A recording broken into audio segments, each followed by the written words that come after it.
E isso, o problema no relacionamento com o paciente é muito grave.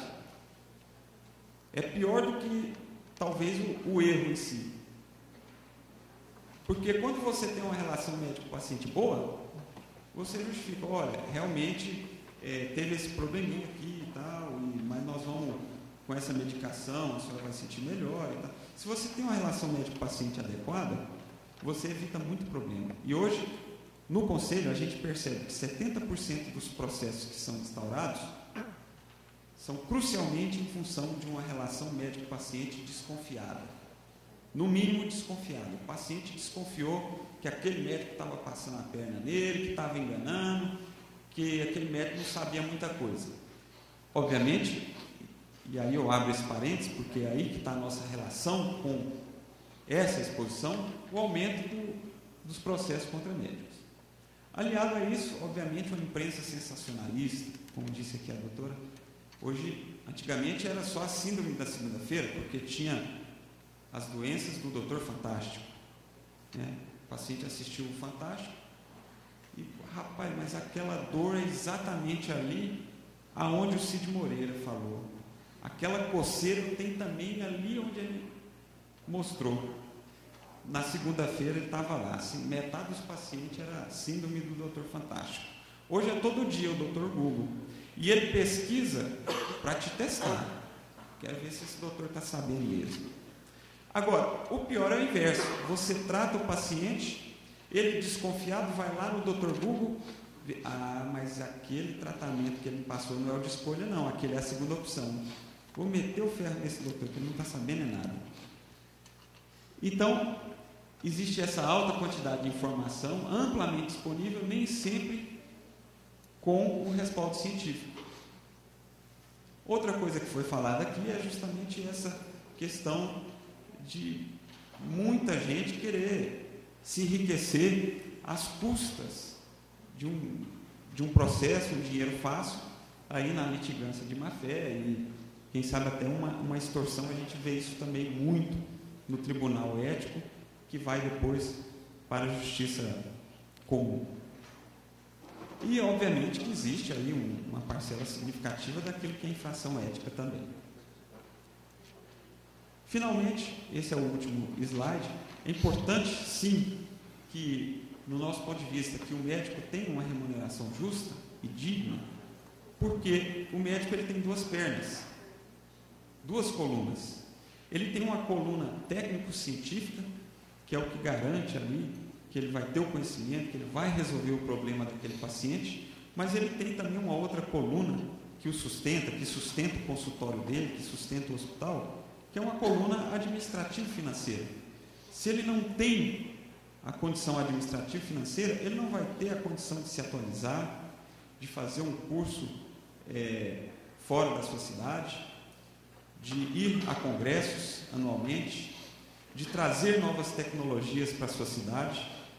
E aí, se ele não fizer, obviamente ele vai perder o paciente e a coluna financeira e administrativa da sua vida pessoal, ela acaba diminuindo. Então, essas duas colunas, elas têm que andar par e passo. E, obviamente, que o médico é bem remunerado, ele promove a produção e busca de novos conhecimentos, através das pesquisas científicas, que são caras, e, às vezes, ele não consegue um incentivo do CNPq ou de agências de fomento. Às vezes, ele mesmo tem que comprar o equipamento, fazer a pesquisa do próprio bolso. O desenvolvimento tecnológico e científico na atividade médica também, ele é econômico dependente, isso é óbvio.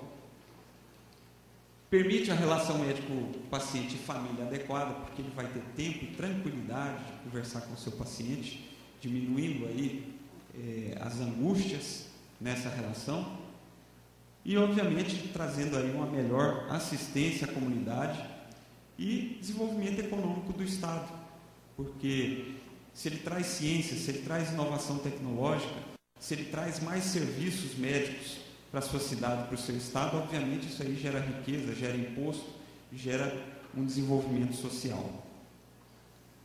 E é isso aí. Eu quero agradecer e dizer também que nós, como seres humanos, precisamos ter também uma proteção maior para que as nossas atividades transcorram sem problemas e sem maiores dor de cabeça. Muito obrigado pela atenção, pela paciência. Obrigado, doutor Mendanha, estou à disposição.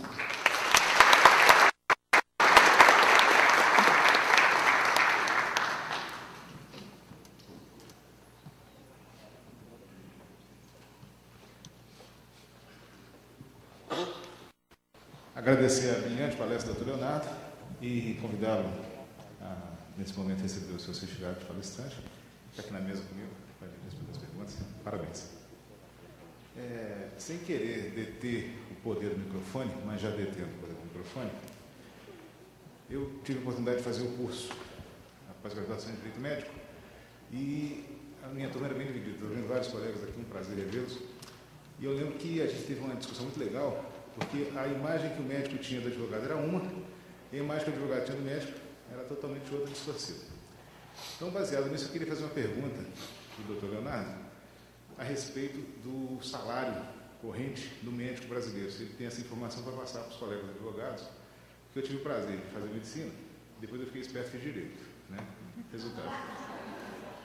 Mas eu só sou bacharel.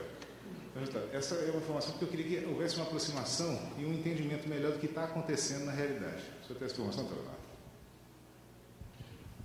A realidade econômica do médico, ela é muito...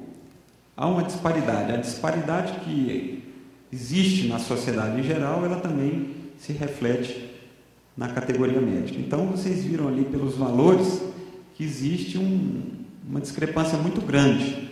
Mas, a título de exemplo concreto, eu posso dizer que a média hoje de um salário do médico no serviço público, tanto hoje em Goiânia, na capital, quanto no estado, ele varia aí, inicialmente, entre R$ 2.000 e R$ 3.000 para 20 horas de trabalho semanal. Muito obrigado. Muita gente não acreditava que isso pudesse existir. Pergunta, por favor. Meu nome é Luciano. Eu quero só registrar aqui que a importância do sindicato na nossa defesa. Eu trabalho em Goiânia e trabalho em Brasília.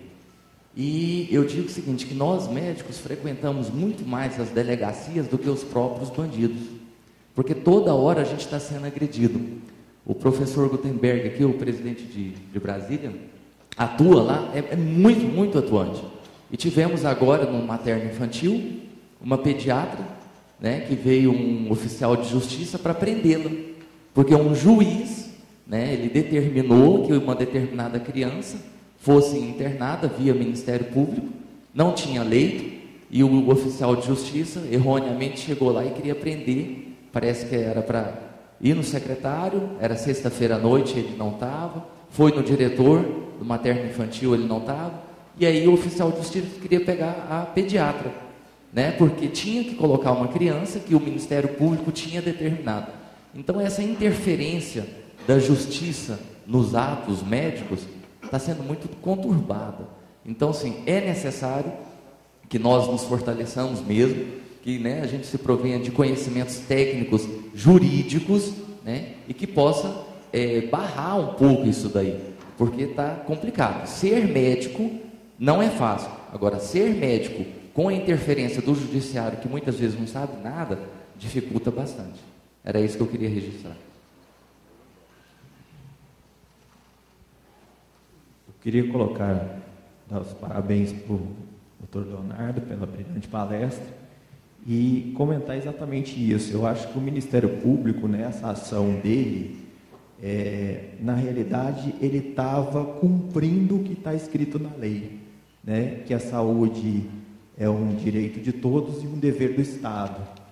E realmente, independente de você ter UTI ou você não ter UTI, de uma certa forma, o Estado tem que prover essa saúde e é um direito constitucional. E, linkando com a palestra do Dr. Leonardo, é o seguinte, é o que acontece muito no interior. No interior do país, você nem tem médico para atender os pacientes. Isso de responsabilidade de quem? Do secretário de saúde daquele município. Entendeu? Então, os secretários de saúde dos municípios, eles são responsáveis pela saúde naquele município. Então, o Estado ele tem que prover essa saúde. E é o que está acontecendo e vem de acordo com a carreira de Estado do médico. O médico hoje é considerado uma profissão dispensável. Se ele fosse uma profissão essencial, ele entraria junto com os juízes, delegados, como um elemento essencial nos municípios. E aí o município teria condição de prover essa saúde para todos. Então, realmente, inclusive nos municípios, é obrigação do secretário de saúde prover médico e, às vezes, prover especialistas para o atendimento dos pacientes, né?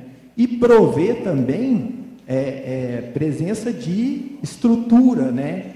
Que a medicina não seja precarizada, né? A medicina não seja precária. Então, é aí que começa todo o problema da medicina no Brasil hoje.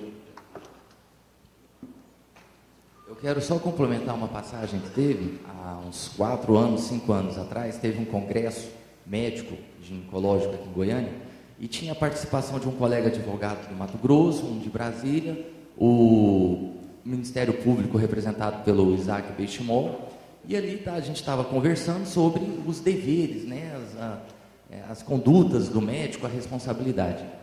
E eu perguntei para ele, falei, promotor, depois da palestra, né, falei, olha, tudo é o médico. Se a cirurgia dá errado, foi culpa do médico. Mas não olha só outras coisas, né? Não olham outras coisas. Por exemplo, eu falei para ele, o Hugo estava em greve, o serviço terceirizado de limpeza do Hugo estava em greve.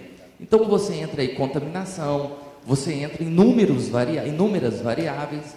E expliquei para ele, perguntei para ele, falei, o senhor, na condição de promotor público, o senhor, qual que é a responsabilidade do governador? Ele não é responsabilizado. Qual que é a responsabilidade do secretário de saúde? Nenhuma, ele não vai preso. Qual que é a responsabilidade do secretário municipal? Nenhuma, ele também não vai preso. Do deputado? Não vai. É só o médico que vai preso. E tem um delegado no setor aí, próximo do Google, que adora aparecer na televisão prendendo médico. Por quê? É fácil prender médico. Mas ele não prende o governador. Aí ele virou para mim, o Isaac Benchimol, e falou assim, o senhor é desaforado. Essa foi a resposta que o promotor público me deu. Quando eu perguntei para ele por que ele não responsabilizava o governador, não responsabilizava o secretário da saúde e apenas responsabilizava o médico. Ele virou para mim e falou que eu era desaforado. Então, assim, é complicado, né? Não é fácil. E eles não têm responsabilidade. Só os médicos que têm. Os governantes não têm, mas nós temos.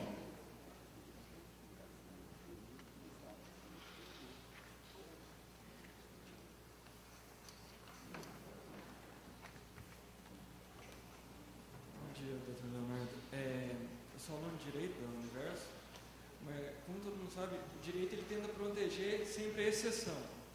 Então, no caso, se um médico erra, o médico tenta ganhar mais dinheiro e tudo mais, esse direito entra em ação para poder tentar proteger o cidadão comum desse negócio. Só que ele acaba tornando a exceção uma regra, né? Que, tipo assim, achando que todos os médicos fazem isso. Aí vem a pergunta, você acha que se uma remuneração for mais alta, condição melhor dos médicos, se isso acabaria com toda essa exceção, ou se acabaria, por a remuneração ser mais alta, tornaria os médicos assim, querendo mais dinheiro e acabar tornando isso uma regra maior ainda?